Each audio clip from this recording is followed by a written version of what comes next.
નમો આયર્યમ નમો ઉચ્ચાયણ નમો સપસાવનમ નસોવચનમ કરું સૌભાવપણાસન મંગલાન સુસ્વેશિમ પડમમ હવૈ મંગલમ. ઓમ અરહમ નમઃ.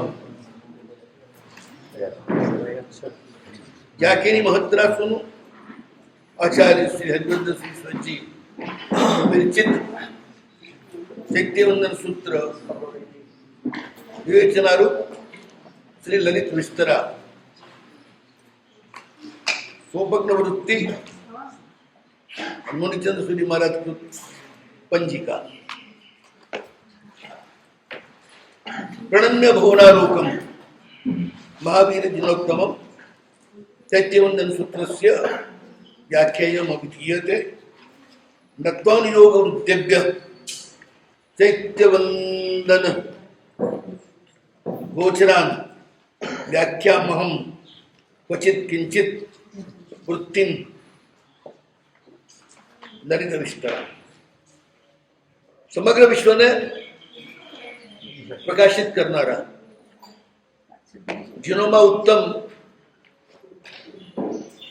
પરમાત્મા મહાવીરને નમસ્કાર કરીને ચૈત્યવંદન સૂત્રની આ વ્યાખ્યા અમારા દ્વારા થાય છે. અયોગ વૃદ્ધ સૂત્રના યોગ કરનારા જે વૃદ્ધ મહર્ષિઓ જેમણે ચૈત્યવંદનની અનેક વૃત્તિઓ કરી છે એવા એ મહાત્માઓને નમસ્કાર કરી અને હું આ લલિત વિસ્તરા નામની ચૈત્યવંદન સૂત્રની જે વૃત્તિ છે એ વૃત્તિની કંઈક વ્યાખ્યા કરી. મૂળ સૂત્ર છે ચૈત્યવંદન સૂત્ર નમુત્તણમ થી લઈ ને જય વીરાય સુધીના એ સૂત્રોની વ્યાખ્યા હરિભદ્ર સુરી મહારાજે કરી છે. ચૈત્રવંદન સૂત્ર વાસ્તવમાં જે પરમાત્માના અનુગ્રહથી જ આપણને ધર્મ પ્રાપ્ત થાય છે, આપણે ધર્મ કરી શકીએ છીએ અને આપણને ધર્મનું ફળ પ્રાપ્ત થાય છે, એ પરમાત્માને ઓળખવા માટે, એ પરમાત્માની ઉપાસના કઈ રીતે કરવી તે સમજવા માટે આ વૃત્તિ રચાણી છે. સાધુ જીવનમાં પ્રભુનો અનુગ્રહ પ્રાપ્ત કરવો સાધક જીવનમાં પણ એ મુખ્ય છે.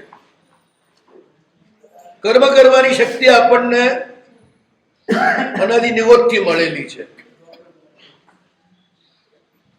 એ કર્મને ધર્મમાં પલટાવી નાખવાનું કાર્ય એ પરમાત્મા જ કરે છે, બીજું કોઈ કરી શકતું નથી. જેમ મેલ અને કચરો પેદા કરવાની આપણને જન્મજાત શક્તિ મળી છે, એના માટે ક્યાંય બહાર શીખવા જવું પડતું નથી, બહારથી લાવવું પડતું નથી. પણ તમારા કાઢેલા એ કચરાને ખાતરમાં અને છેવટે ફસલમાં કન્વર્ટ કરવાનું કામ, બદલવાનું કામ સૂર્ય કરે છે, એ તમે નથી કરી શકતા. કચરો મેલ શરીરમાં તમે પેદા કરો છો, પણ એને સાફ કરવાનું કામ પાણી અને સાબુ જ કરી શકે છે, તમે કરી શકતા નથી. એટલે તમારે શુદ્ધ થવા માટે પરમાત્મા શક્તિ સિવાય કોઈ તમારી પાસે ઉપાય નથી. પાપ કરવાની શક્તિ આપણી છે, એ જ પાપને પુણ્યમાં પલટવાની શક્તિ પરમાત્માની છે. કોઈ પણ ક્રિયા તમને મુખ્ય રાખીને કરશો એ બધું જ પાપ બની જશે, અને એ જ ક્રિયા પ્રભુની આજ્ઞાને મુખ્ય રાખીને કરશો એની જ ક્રિયા પુણ્ય બની જશે. મુખ્ય કોણ છે એના ઉપર જ પ્રશ્ન છે. મુખ્ય પરમાત્મા તો પુણ્ય, મુખ્ય તમે પુણ્યની ક્રિયા પણ અહંકારથી તમે કરો તે પુણ્ય તમને સંસારમાં રખડાવનાર જ બને. પ્રભુ જ અને એમની જ કૃપાથી જ આ બધું થઈ રહ્યું છે એ સ્વીકારો તો જ એ પુણ્ય શુદ્ધ બને. અહંકાર જેના મૂળમાં છે એ બધા જ કાર્ય પાપાનું બંધી હોય. પરોપકાર કરો એટલે પુણ્ય બંધાય. હું કરું છું તો પાપાનું બંધી પુણ્ય બંધાય. દેવગુરુની કૃપાથી થઈ રહ્યું છે તો પુણ્યનું બંધ. તમારે વટી જવાનું છે કરતા. તમે કરતા થાવ તે પતી ગયું બધું જ ગરબડ. તમે જે હાથ નાખો ને ત્યાં ડાઘ પડી જાય.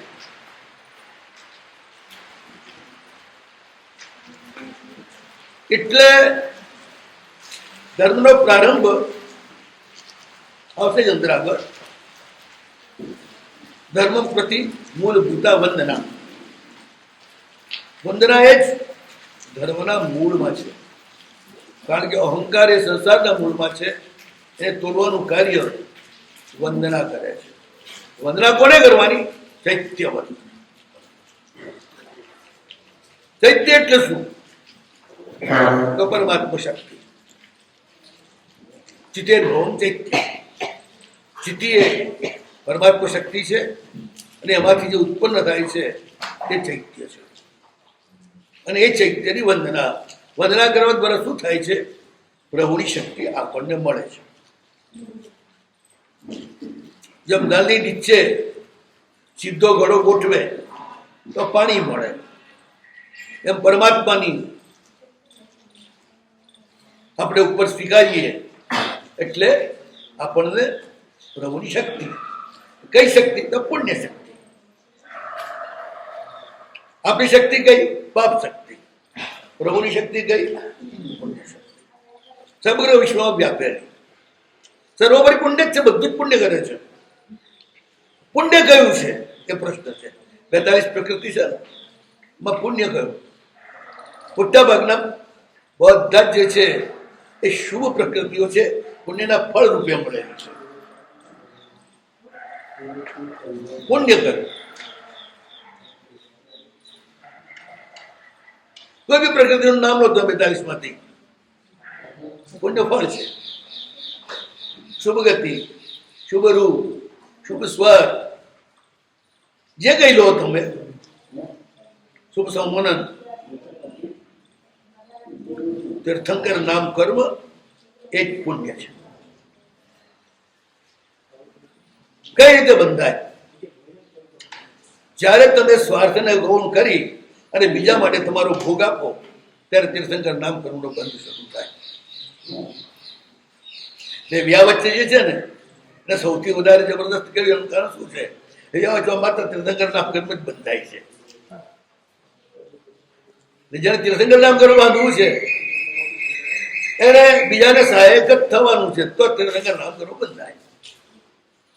અને એ કર્મ જ મોક્ષમાં લઈ જાય તમને ઠેઠ. કાંટાથી કાંટો નીકળે ને એમ બધા અશુભ કર્મોને તીર્થંકર નામ કર્મ નષ્ટ કરી નાખે.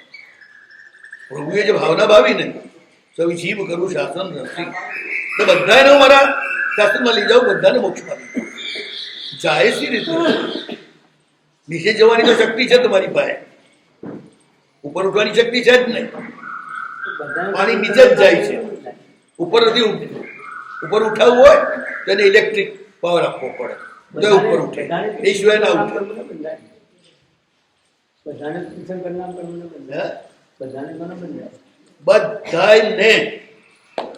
પ્રભુ સન્મુખ થાય એટલે પ્રભુના તીર્થંકર નામ કર્મનો લાભ મળે છે. અને બંધાય તમે એક જીવનું પણ શુભ ઈચ્છો અને શુભ કરો એટલે આંશિક બંધાય. નિકાચિત તીર્થંકર કરે અને તે સર્વ જીવો એના કલ્યાણની કામનાથી નિકાચિત કરે છે. એક જીવનું પણ તમે ભલું ઈચ્છો એ જે કર્મ બંધાય પરોપકાર પુણ્યાય. બીજા માટે તમારા સ્વાર્થને ગૌણ કર્યો એટલે પુણ્ય શરૂ થયું.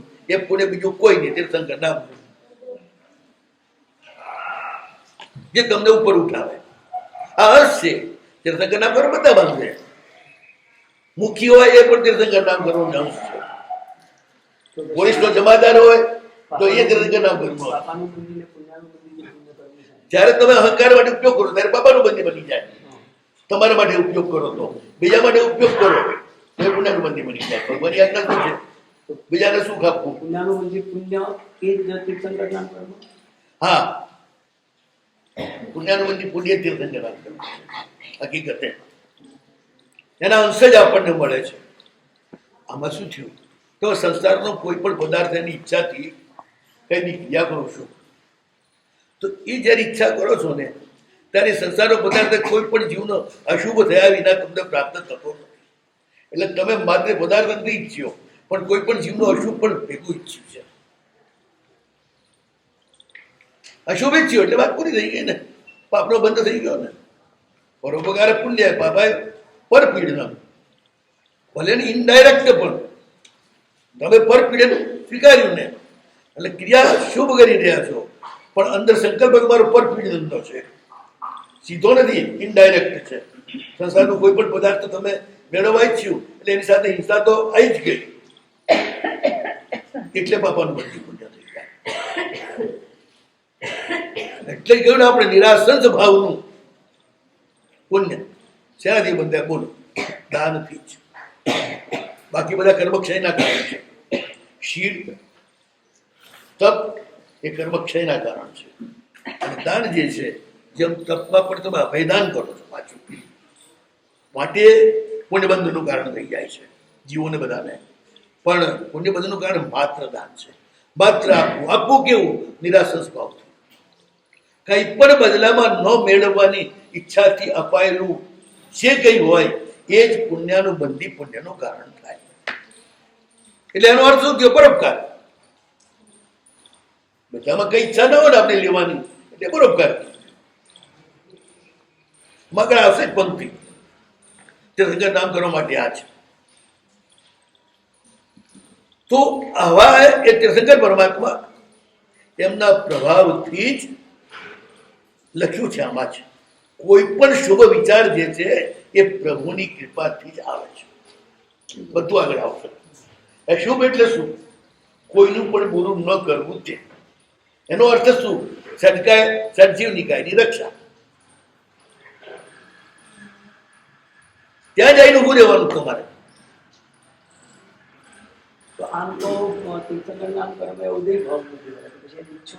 તો ભલા આત્મે ઔદયિક ભાવથી તો આપણે આગળ જવાના છીએ. રસ્તો જે છે ને તમારી નિશ્રણી છે ને, ચડવા માટે છે, પકડવા માટે છે, છોડવા માટે. બસ ઔદયિક ભાવને શું કરવાનું? છોડવાનું. પકડવાનું ક્યાં છે? તમે કોઈ પણ ક્રિયા કરો એ આત્મભાવ છે કે અનાત્મભાવ? અનાત્મભાવ છે. આત્માનો ગુણ શું છે? ચારિત્ર સ્થિરતા રૂપમ. સિદ્ધે શુદ્ધ. તીર્થંકરમાં પણ નથી. એ માત્ર શુદ્ધ નિશ્ચયનું ચારિત્ર છે ને, એ માત્ર સિદ્ધો છે. જ્યાં સુધી ક્રિયા કરો છો ત્યાં સુધી હિંસા છે. જ્યાં સુધી હિંસા છે ત્યાં સુધી કર્મ બંધ છે. પણ હિંસા પરોપકાર માટે છે તો એ કર્મ બંધ તમને પુણ્ય મોક્ષમાં જવા માટે સહાયભૂત થાય. અને તમારા સુખ માટે છે તો એ જ કર્મ બંધ તમને નિગોદમાં જવા માટે સહાયભૂત થાય. પણ બે જ નિયતિ છે. કાં તો અનંત સાથે નિગોદ મારો, કાં અનંત સાથે મોક્ષ મારો. બીજી કોઈ તમારી નિયતિ નથી.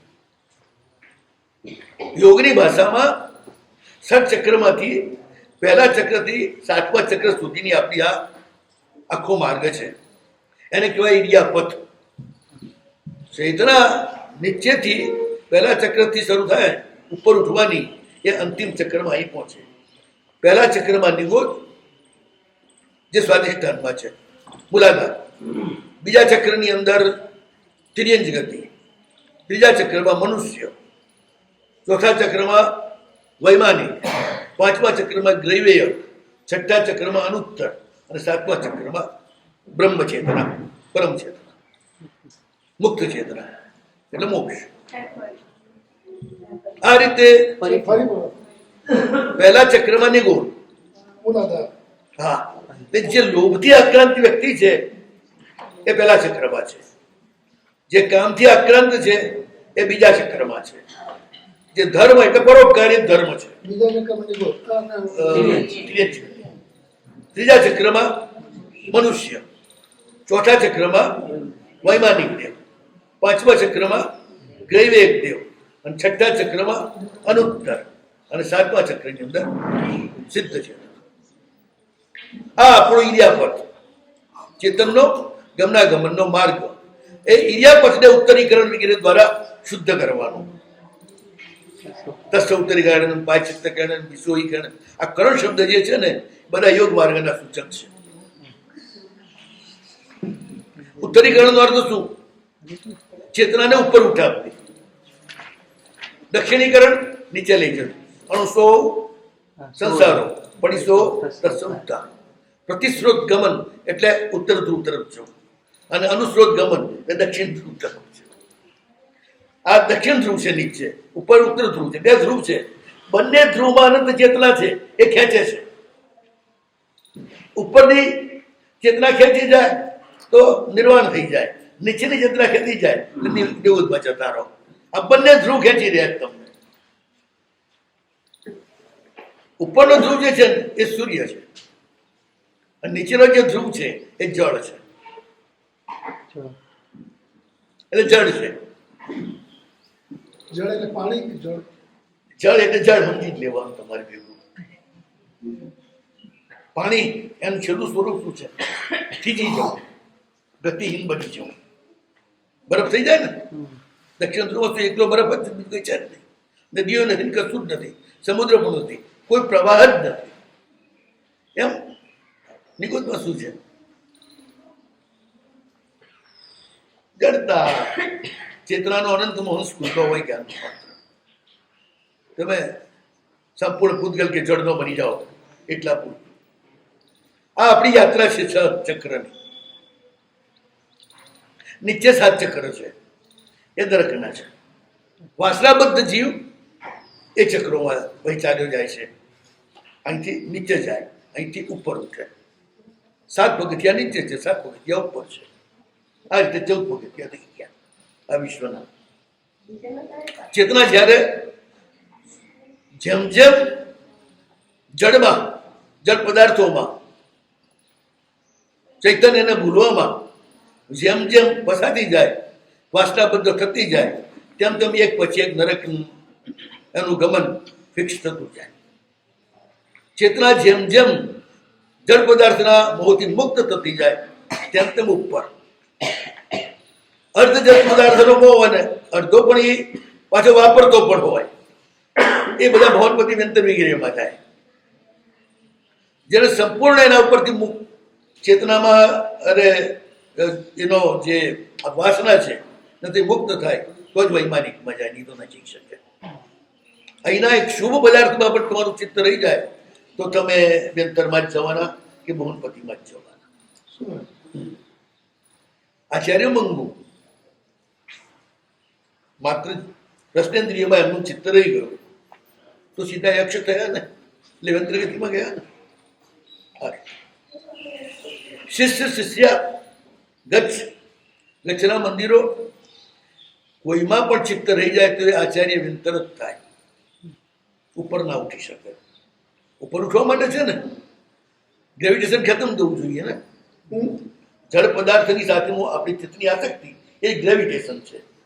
જેમ પરિગ્રહ મમદ ભારે, જેમ બહુ ભારે ભરેલું વાણ સાગરમાં બુડે, તેમાં પરિગ્રહ મમદ ભારે ભર્યો જીવ નીચે પડે.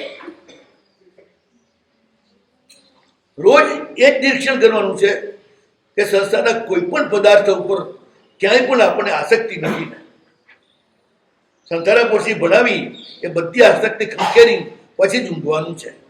કારણ કે ઊંઘેલો ઉઠે કે ન ઉઠે એ પ્રશ્ન છે. સવારનું પ્રભાત તમે જુઓ એ પરમાત્માનું વરદાન છે, અને માટે જ પહેલા ઉઠીને ભાગી એમના આભાર માનવા માટે મંદિરમાં જવાનું છે. પ્રભુ આજનું પ્રભાત તમે દેખાડ્યું માટે તમારો બહુ મોટો આભાર. આપણે જીવતા રહીએ પ્રભુની કૃપાથી, આપણે મરીએ આપણે પોતાના લક્ષણથી.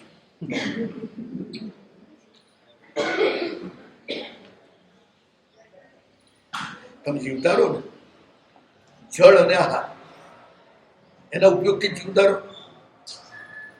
અને એ જ ઉપયોગ કરતા ના આવડે તો અનુચિત ઉપયોગ કરો તો એનાથી જ મરણ પાછા. મોટાભાગના મરવા વાળા છે ને, ખાતા ના આવડતું એનાથી જ મરે છે, અને ખાવા ના મળતું એવાય મરવા વાળા છે, પણ એવા ઓછા. અને ખાતા ના આવડતું એને મરવા વાળા વધારે.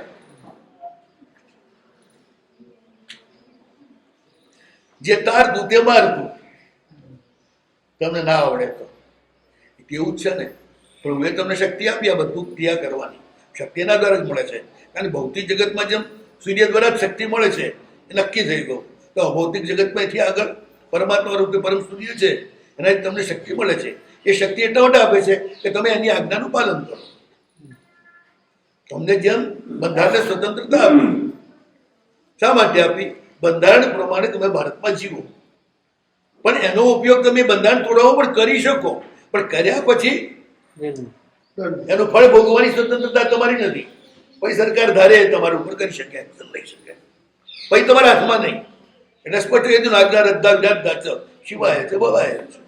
તમને નિગુદમાં પ્રભુ મોકલે અને તમને મોક્ષમાં પ્રભુ મોકલે. સરકાર કઈ કરે છે? કોઈને ફાંસીએ ચડાવે છે? સરકાર કોઈને કશું આપે છે છતાં કોઈ ફાંસીએ ચડે તો કોને ચડાવ્યો કહેવાય? સરકાર. બસ. જેની આજ્ઞા, પ્રભુની આજ્ઞા શક્તિ જ કામ કરે છે. અને આજ્ઞા શક્તિ હોય તો જ કામ કરે, અશક્તિની કામ ન કરે.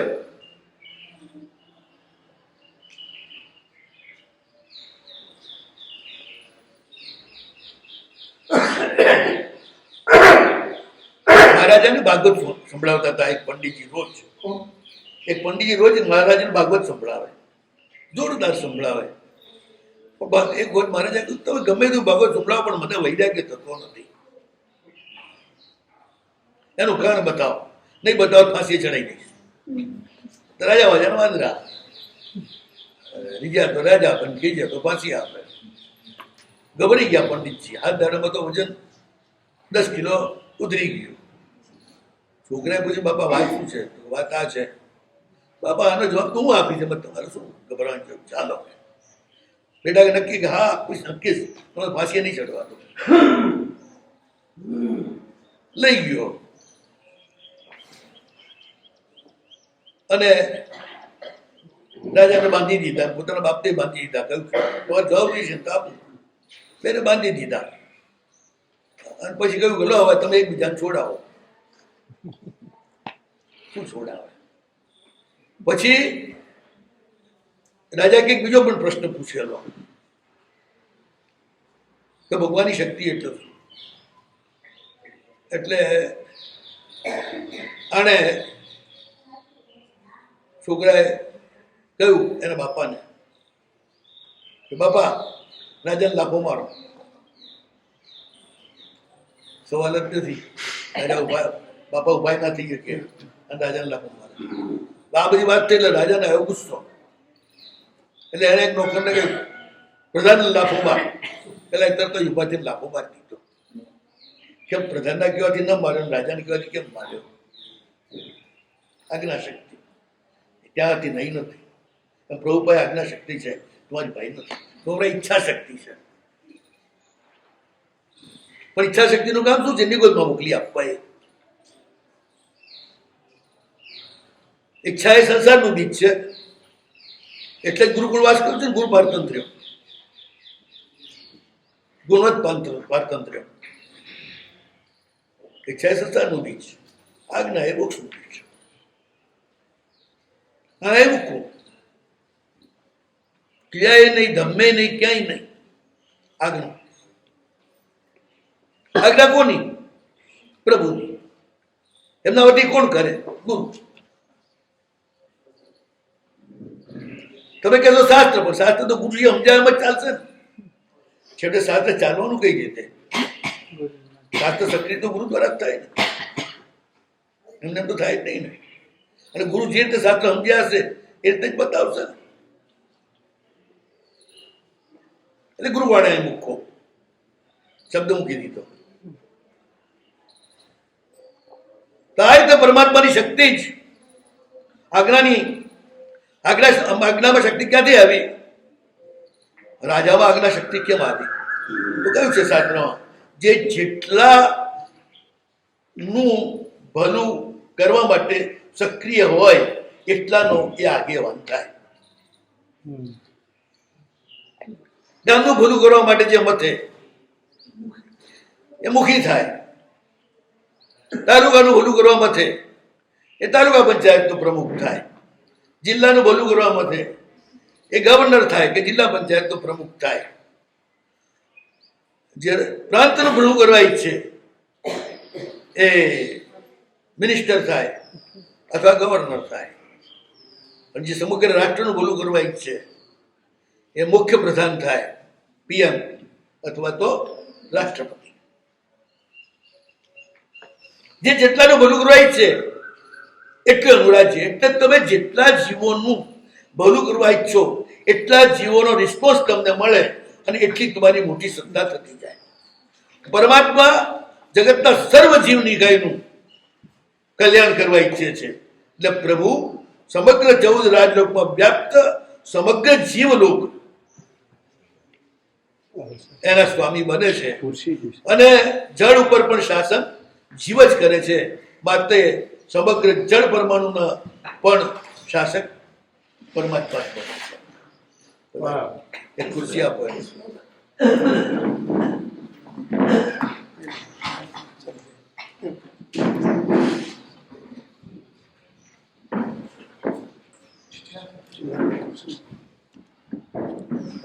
રાજ્ય શક્તિ એટલે ગામથી માંડી ગામ, તાલુકો, જિલ્લો અને પ્રાંત એનું જે અનુશાસન એનું નામ રાજ્ય. અને સમગ્ર રાષ્ટ્રનું જે અનુશાસન એનું નામ સામ્રાજ્ય. અને સમગ્ર વિશ્વનું જે અનુશાસન એનું નામ આરાંત્ય. સચરાચર સમગ્ર વિશ્વ, સજીવ નિર્જીવ સમગ્ર વિશ્વ એનું જે અનુશાસન સકારાત્મક એ જ વાત કરી છે ને. દેહધારી અનંતમાં રહેલું. યાદ રાખજો, સકલનો અર્થ સગળા નથી. કલયાયુક્ત સકલ. કલા એટલે દેહ કલા, કર્મ કલા. પ્રભુની 3.5 કર્મ કલા છે. એક કુંડલીની છે. 4.5 કર્મ પ્રભુના ક્ષય થઈ ગયેલો છે અને 3.5 કર્મ કલા છે. દર્શનાવર્ણી, મોહનીય, જ્ઞાનાવર્ણી, અંતરાય, 4 પૂરા, શાતાવિદનીય અડધું. એટલે બાકી કેટલા રહ્યા? શાતાવિદની આદિ 3.5 કર્મ કલા. આ વાત ઉપદેશ પદમાં બ્રહ્મ પ્રકરણનો 2 શ્લોકોનો હવાલો આપી અને મુનિચંદ્રસુરી મહારાજે નોંધેલી છે. આઠમાંથી 3.5 જે કુંડલીની કળા છે એ પણ આ છે. એ જ કર્મ કલા ચૈતન્યની. કર્મથી યુક્ત જે ચૈતન્ય પણ જેમાંથી આ અશુભ કર્મ નીકળી ગયેલું છે એવી જે ચૈતન્ય કલા એ કુંડલીની. કુંડલીની છેવટે તૈજસ પૂતગલ રૂપ છે. 3.5 કળાઓ તેજસ પૂતગલ સ્વરૂપ છે. એટલે કર્મ ને તૈજસ એ તો બેનું જોડી જ છે ને. એ બી ક્યાં પુસ્તક છે? જુદા ક્યાં છે? અને પ્રભુને તો મુખ્ય કર્મ શું છે? તીર્થંકર નામ કર્મ જ છે. એનો જ વિપાકો દે છે, એનાથી જ બધું કાર્ય કરી રહ્યા છે. પ્રભુની સક્રિયતા તીર્થંકર નામ કર્મના કારણે છે. જેવું તીર્થંકર નામ કર્મ પૂરું થાય પ્રભુ નિષ્ક્રિય. મહિનાનું આયુષ્ય બાકી હોય તો પણ ઉપદેશ અને પછી બધી જ ક્રિયાઓ બંધ. એને તમે અનશન કહી દો, તમારી ભાષામાં અનશન કહેવાય. પણ રિયલમાં હવે પેટ્રોલ પૂરું થઈ ગયું છે એટલે ગાડી ચાલવાની નથી. ગાડી એની મેલે એનો ટાઈમ પૂરો થાય તે વિસર્જિત થઈ જાય. એટલે પરમાત્મા તીર્થંકર નામ કર્મ વચ્ચેથી છે ત્યાં સુધી જ સક્રિય છે. અને પણ હા, થોડું આયુષ્ય બાકી હોય મોટા ભાગનાનું પૂર્ણ થાય છે. ફક્ત મહાવીરનું જ તીર્થંકર નામ કર્મ વધારે હતું એટલે જીવનની અંતિમ ક્ષણ સુધી એનો એમને ભોગવટો કરવો પડ્યો અને બોલવું પડ્યું.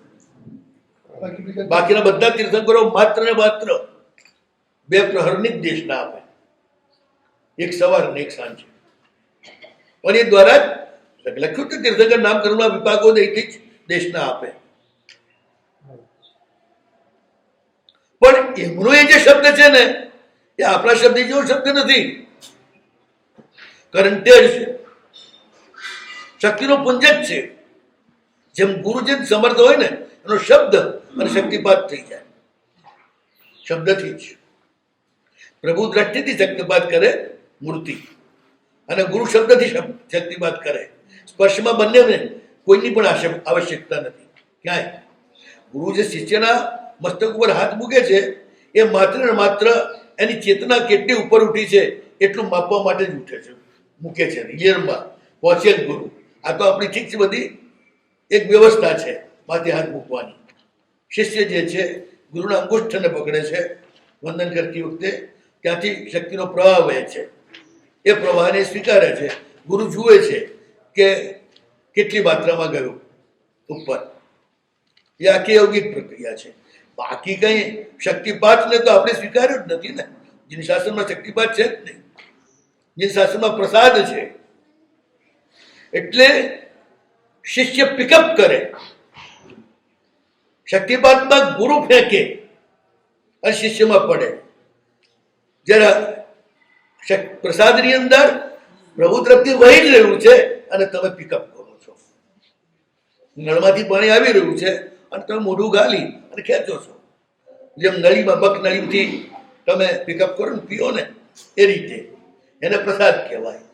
માત્ર શિષ્ય જ પ્રયાસ કરવાનો છે, ગુરુ કે પ્રભુએ કશું જ નથી કરવાનું. સૂર્યનો પ્રકાશ છે, પ્રસાદ છે, બધાને મળી રહ્યો છે. જે આંખ ખોલે એને મળે, ના આંખ ખોલે ના મળે. આંખ ખોલવાનું કામ તમારે કરવાનું છે, સૂર્ય નથી કરવાનું. આ હાલાકી આંખ પણ ખોલી આપે છે સૂર્ય, પણ ન ખોલ્યા પછી તમે ના ખોલો તો તમારે ભૂખ લાગ્યા. હું તો ઉડાડી દીધી, પણ પછી આંખ નથી ખોલી તો એમાં સૂરજ શું કરે? એમ ભગવાને તમને બધું સક્રિયતા આપી દીધી એના દીર્ઘોદમાંથી ઉચકીને બધી જ ક્રિયા કરી શકો એવી. પણ પછી મારે તારી આજ્ઞા પ્રમાણે નથી કરવું, ભોગ લાગ્યા તારા ભાવ જતો રહેજે નિગોદમાં. પ્રમાદનો અર્થ એ જ છે, પોતાની ઈચ્છાને પોતાને મુખ્ય કરી અને જીવવું એનું નામ પ્રમાદ, અને પ્રભુને મુખ્ય કરીને જીવવું એનું નામ પ્રસાદ. એક નાનકડી લાઈનનો જ ફરક છે. પ્રસાદ મારી સ છે ને સા માં સામાંથી નીચેથી એક લાઈન કાઢી નાખો એટલે પ્રભાત થઈ જાય. માત્ર એક જ લાઈન વધારો એટલે પ્રસાદ થઈ જાય. હબ્બા એવું જ છે ને, એક ર વધારો એટલે અરહમ થઈ જાય, એક ર ઉડાડી મૂકો એટલે અહમ થઈ જાય. અહમ જે છે ને એ બરફ છે, એમાં ર ઉમેરો એટલે અગ્નિ આવી ગયો. અગ્નિ આવે એટલે બરફનું પાણી થાય, પાણી થાય પછી ગતિ પકડે, ગતિ પકડી છેવટે ઉપર ઉડી જાય. એટલે બહુ મોટો ફરક નથી. નિગોદની નિર્વાણમાં ફરક નથી. અહીં જાગ્રત ચેતના છે, ત્યાં સુસુપ્ત ચેતના છે. અહીંયા આનંદ છે ને અહીંયા આનંદ છે. પણ ફરક મોટો એ, ત્યાં બધાએ અનંતતા એક જ જગ્યાએ રહેવા છતાંય બધાયનું શરીર જુદું છે. અહીંયા આગળ બધાયનું શરીર તૂટી જવાના કારણે ચેતના એક છે. જુદાઈ એ સૌથી મોટું દુઃખ છે. ચેતનનું ચેતનથી જુદા હોવું એ સૌથી મોટું દુઃખ છે. ચેતનનું ચેતનામાં ભળી જવું એ સૌથી મોટું સુખ છે. બધાની વચ્ચે રહેવા છતાંય તમારા સ્વભાવના કારણે આતળા રહી અને એકલા પડો ત્યારે તમે સુખી હો કે દુઃખી? અને બધાની સાથે મળતાવડા રહી અને એક બે થઈને જીવતા હો તો તમે સુખી હો કે દુઃખી? ખુશખુશાલ હો. જેટલા નો પ્રેમ તમને વધારે મળે, જેટલા લોકો વધારે પ્રેમ કરનાર હોય એટલા તમે વધારે ખુશ. અને જેટલા લોકો તમને ઓછા ચાહતા હોય અને કોઈ ના ચાહતા હોય તો તમારી હાલત શું હોય? એટલે જીવના પ્રેમના સપોર્ટથી જ જીવન ચાલે છે કે જળના સપોર્ટથી?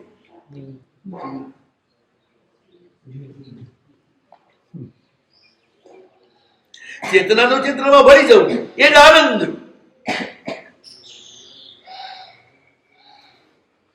એટલે જ કહ્યું છે ને, સંભોગનું જે સુખ છે ક્ષણવારનું છે, આ પરમ સંભોગ છે. પૂર્ણતયા ચેતના મળી ગઈ, હવે જુદી પડવાની જ નથી, માટે બ્રહ્મ છે. જળનું જળની સાથે મળવું એનું નામ અબ્રહ્મ, અને ચેતનાનું ચેતના સાથે મળવું એનું નામ બ્રહ્મ. જળનું જળની સાથે મળવું એનું નામ અબ્રહ્મ, અને ચૈતન્યનું ચૈતન્યમાં મળવું એ જ બ્રહ્મ. એક પરબ્રહ્મ કહો, બ્રહ્મ કહો, એક જ વાત છે. સિદ્ધને બ્રહ્મ ચેતના પણ કહી છે.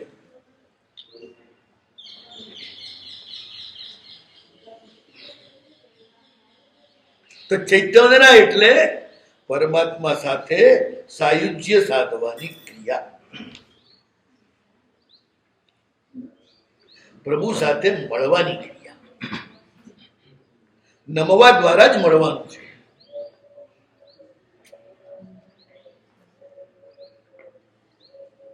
ત્યાં નમનનો અર્થ દ્રવ્યના ભાવ, મનોત્યન કાયાથી પૂર્ણ સમર્પણ.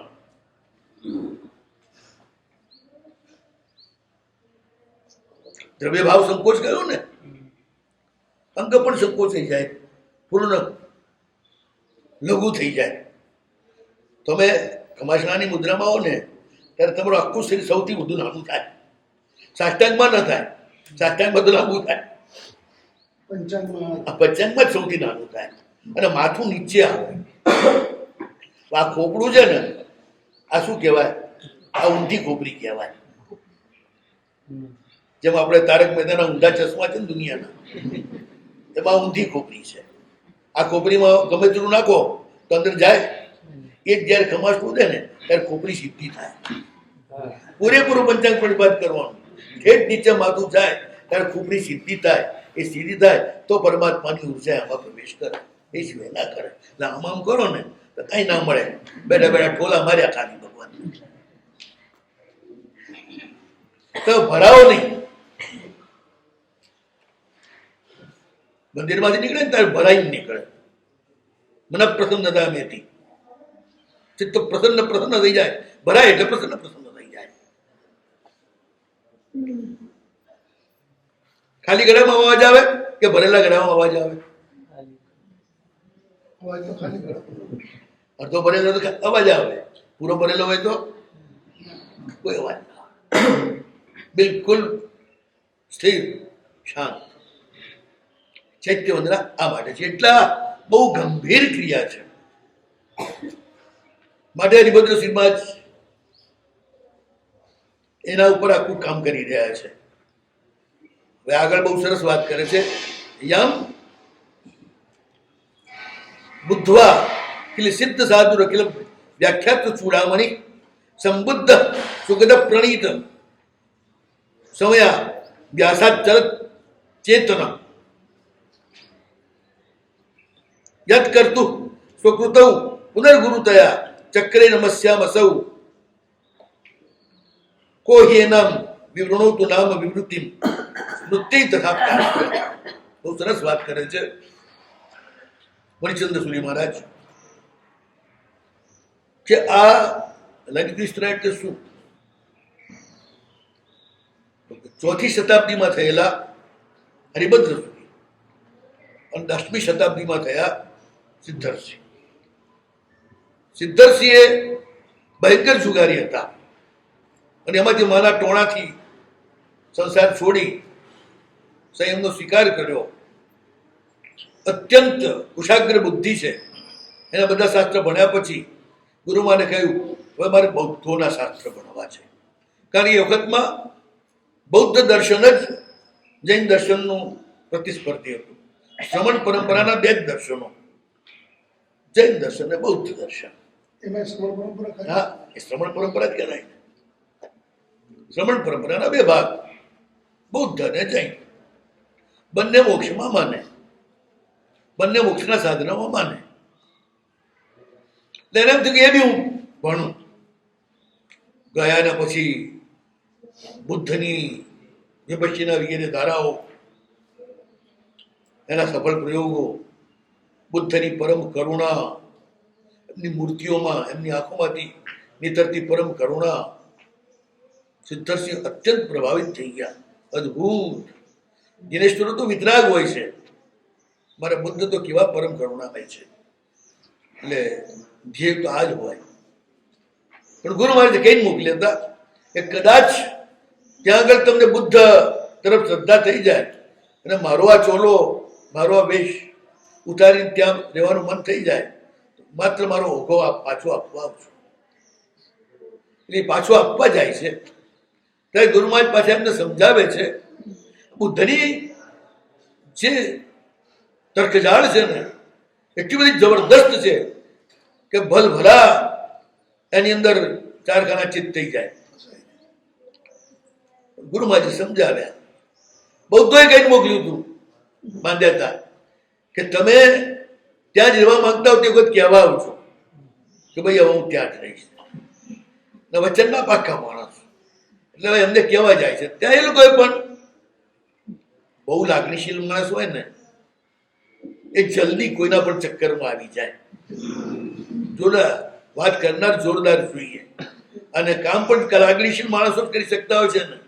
જેની લાગણી સ્થિર હોય એ કશું ના કરીએ કે ચંદ્રશેખર અત્યંત લાગણી સ્થિર એટલે હજારો લોકોને ચક્કરમાં ચડાવી દીધા, હજારો લોકોને ફેરવી નાખ્યા એ લાગણીશીલતાના કારણે. લાગણીશીલતા ઉપકારક પણ છે ખૂબ, અને સાથે જો એનો ઉપયોગ કરતા ના આવડે તો તમારા માટે અનુપકારક પણ છે, અપકાર પણ કરી દે, તમને ચક્કરમાં નાખી દે. લાગણીશીલતાથી હજારો લોકો તમે ખેંચી શકો, પણ એમાંની કોક તમને ખેંચી જાય લાગણીશીલતામાં તો વાત પૂરી થઈ જાય. એવું ઘણી વાર બનતું બી હોય છે. ત્યાં ગયા પાછા, પેલા સમજાવ્યા એટલે પાછા સમજી ગયા, તો અહીંયા ઉભો આપવા પાછા આવ્યા એટલે ભાઈ ગુરુએ સમજાયા. આવા 21 વખત ચક્કર કાઢ્યા. બોલો કયા પદાર્થોથી આને ફેરવતા હશે? હે કયા પદાર્થો? યાર હવે એ પદાર્થો હું સમજુ તો હું એ ચક્કરમાં ચડી ગયું એટલે આપણે નહીં સમજવાય પદાર્થ. મુખ્ય વાત એ છે બુદ્ધની કરુણા. બુદ્ધની કરુણા.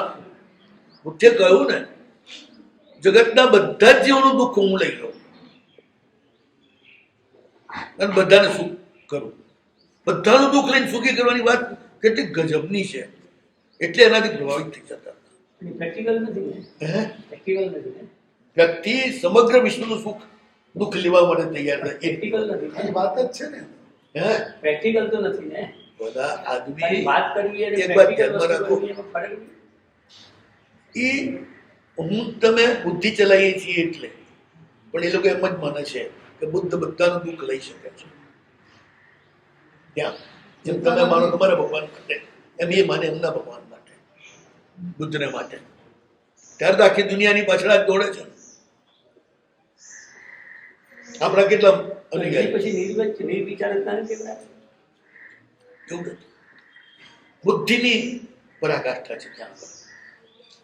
બુદ્ધિની એ તો તમે બુદ્ધના ગ્રંથો વાંચો ને ત્યારે તમને ખ્યાલ આવે. નહીં ખ્યાલ આવે. આપણા જેવું વાંચો છે ને એ વાંચો, પછી ચક્કરમાં ના હોત મને કહે છે. આપણે ચક્કરમાં નથી. મેં વાંચેલું છે એટલે કહું છું, પણ મારું ઠેકાણા છે. પછી લલિત વિસ્તરા આપી.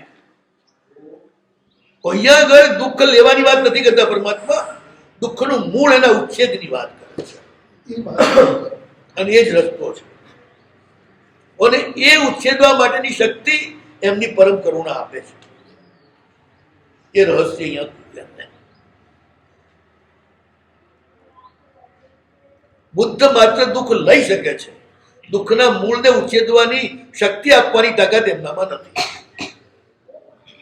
કઈ ને ખાલી લઈ શકે છે ને, એમ તો લઈ નહીં શકે. અરે એટલે લેવાની એમની ભાવના છે. હા હા બસ.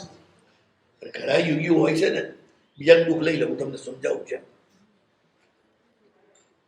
બ્રહ્મસુરી મહારાજ આખું જીવન પરમ પવિત્ર જીવ્યા. સ્વપ્નદોષ પણ જેમને જીવનમાં ક્યારે થયો નથી, એવું એમનું બ્રહ્મ છે. પણ છતાંય છેલ્લે કેમ માંદગી આવી, કેમ હેરાન થયા. રામકૃષ્ણ પરમહંસ આટલા અદ્ભુત સંત, છેલ્લે એમને કેન્સર કેમ થયું? એક વાત ધ્યાનમાં રાખો, પાપ હોય કે પુણ્ય, એ કર્મ છે ને. કર્મ એ પૂતગલ છે કે પૂતગલ નથી? ઉદ્ગત છે. અને પૂતગલ જે છે એ આગુ પાછું થઈ શકે, એનું આદાન પ્રદાન પણ થઈ શકે. તમે પુણ્ય આપો પણ છો કે આ પુણ્ય હું તમને આપું છું, આટલા નોકાર ગણીશ, એનું પુણ્ય હું તમને આપું છું, એટલે અનુમોદના કરે એટલે એને મળે. એટલે તમે આપો છો એ અપાય તો છે જ નહીં ક્રિયા, એ તો નક્કી થઈ ગઈ ને, અપાયું તો થઈ જ ગયું ને. એટલે આમાં એવું છે, ગુરુ પાસે આવે અને ગુરુ આશીર્વાદ આપે જ્યાં તારું ભલું થશે, તો પેલાના રોકાવાળા જેટલા કર્મો છે એ ગુરુને લાગી જાય. કર્મ તો ભોગવવા જ પડે, ચાહે તો બાંધનાર ભોગવે, ચાહે એને છોડાવનાર ભોગવે. બેંકના પૈસા ભરવા જ પડે, ચાહે તો ધણી ભરે નહીં તો જામીન મળે. આવું ક્યાં સાંભળ્યું નથી. એમની તો પછી આશીર્વાદ ઘણા આપણે આવે જ છે એમની એવા દ્રષ્ટા તો ઘણા આવે છે. બધાને ગુરુએ એનો તાવ લઈ લીધો, બધાને તાવ આશીર્વાદ લઈ પેલો તો દુઃખી એ થયો. ભાઈ બધાને આપવાની તાકાત નથી હોતી, આ બધી વ્યક્તિગત હોય છે. અને એવા જેટલાના પોતે લીધા હોય ને કર્મ, એ બધા ગુરુએ ભોગવવા પડે છે. આવું ક્યાં સાંભળ્યું નથી. તમે નથી સાંભળ્યું? આ બધી યોગ શાસ્ત્રની યોગ ગ્રંથોની આ બધી વાતો છે. માટે જ મહાપુરુષો મૌન જ રહે. કોઈ કઈ પણ આવે તો કે ધર્મ કરજે ભલું થશે, એમનો કંઈક જાતારું ભલું થશે, એવો બધા મોટામાંથી શબ્દ ના નીકળે. જો એ શબ્દ નીકળી ગયો અમોઘ હોય એટલે એનું ભલું થાય, તો ભલું રોકવાળા જેટલા કર્મ છે એ ગુરુને આવીને ચોટે, ગુરુ ભોગવવા. આમ પાઠ મળે. એક વાત ધ્યાનમાં રાખો, કર્મગ્રંથની જે વાતો છે ને એ તમારે એ રીતે જ સમજવી. બાકી છે ને તમે કોઈ કાર કરી જાય ને ત્યારે પૂતળા શા માટે મૂકો છો? જો કર્મગ્રંથ માંગતા હો તો પૂતળા મૂકવાની જરૂર જ નથી.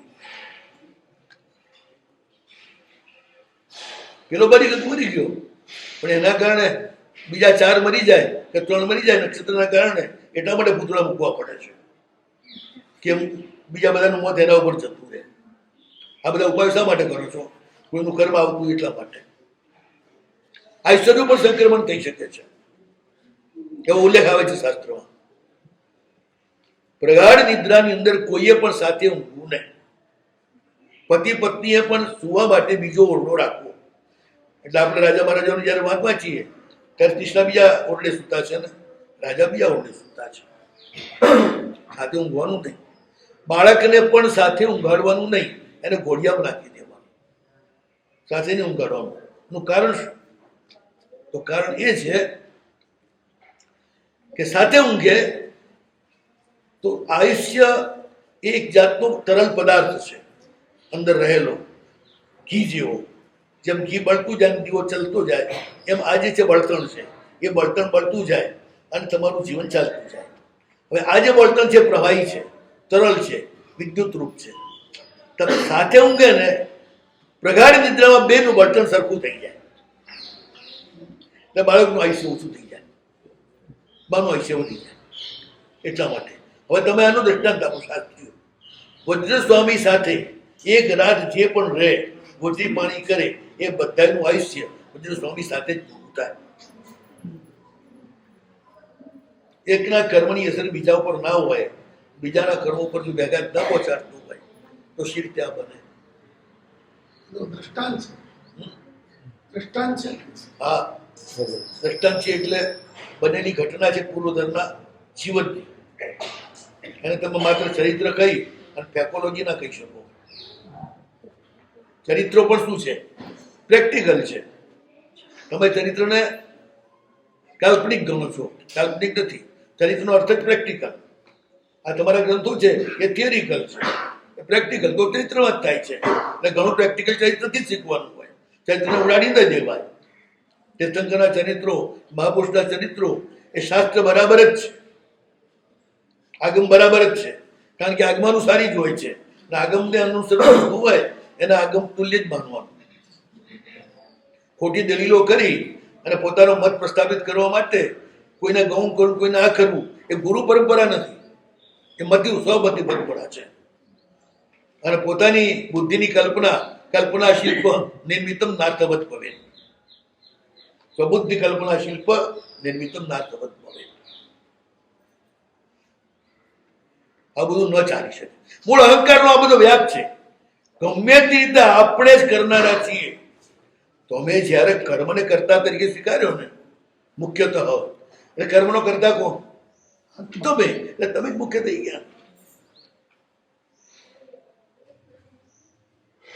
ઉડાડી દીધા ભગવાનને વચ્ચેથી.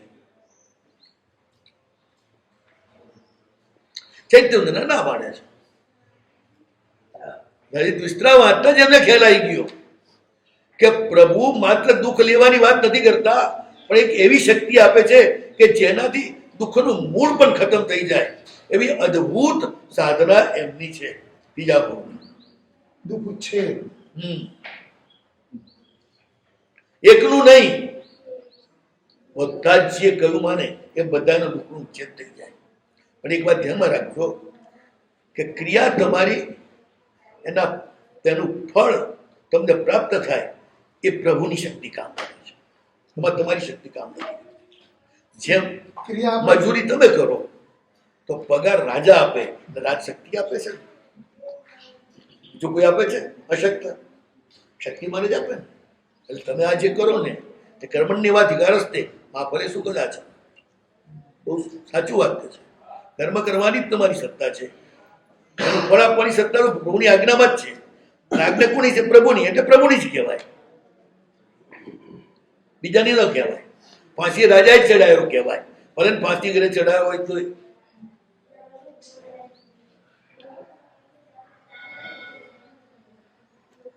એટલે 21મી વાર જયારે આવ્યા ત્યારે ગુરુમાં હું ઠલ્લે જાઉં છું, લલિત વિસ્તરા વાંચ્યું અને એમને ખ્યાલ આવી ગયો કે બુદ્ધની કરુણા તો ન્યૂન છે, નીચેના સ્તરની છે. રાગ અને દ્વેષ એની ભૂમિકાની એક કરુણા છે, એનાથી ઉપર ઉઠેલી અપક્ષપાતીની કરુણા અરહંતની કરુણા છે, જે પ્રતીતિ થઈ ગઈ. એટલે એમણે પોતાના ગ્રંથમાં હરિભદ્ર સુરીજીને પોતાના આધ્યાત્મિક ગુરુ તરીકે સ્વીકાર્યા છે. ગુરુ બે રીતે કામ કરે, શબ્દથી અથવા તો ગ્રંથથી.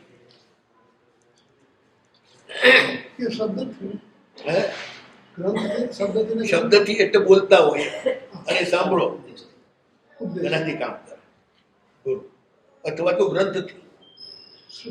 કોઈ પણ ગ્રંથ છે ને એ વાત ધ્યાનમાં રાખજો, વીરીનો ઉપયોગ જે છે ને સંતતિ ઉત્પાદન માટે છે.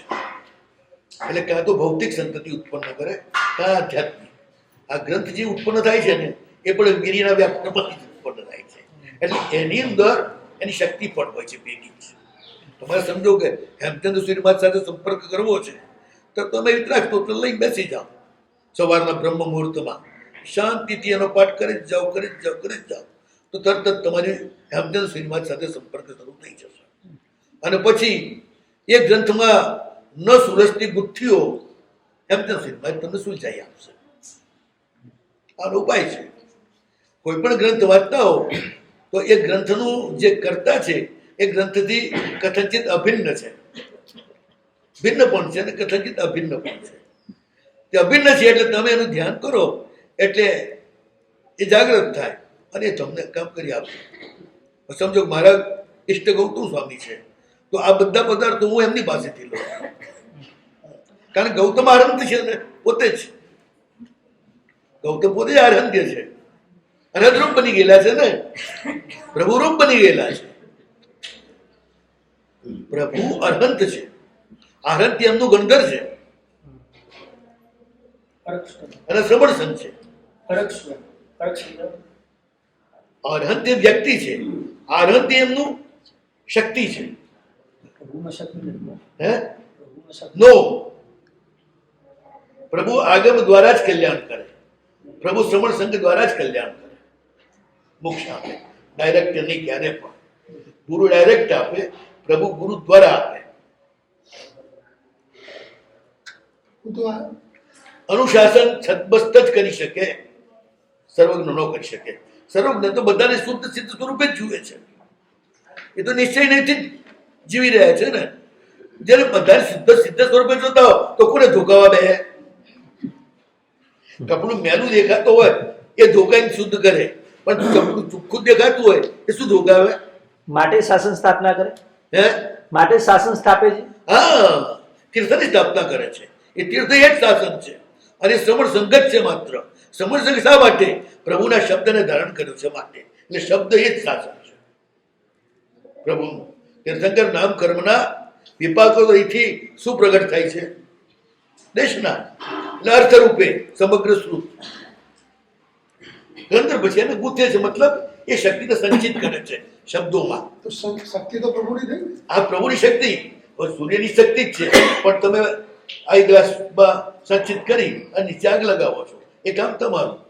તો હવે એ સૂર્ય કરતા એમાંથી નીકળતા કિરણોની શક્તિ વધી ગઈ ને, એમ ગુરુ શું કરે છે? એ પ્રભુની શક્તિ જે છે એ તો આમ ફેલાયેલી છે, એને સંચિત કરી લે છે સૂત્રમાં. સૂત્રનો અર્થ શું?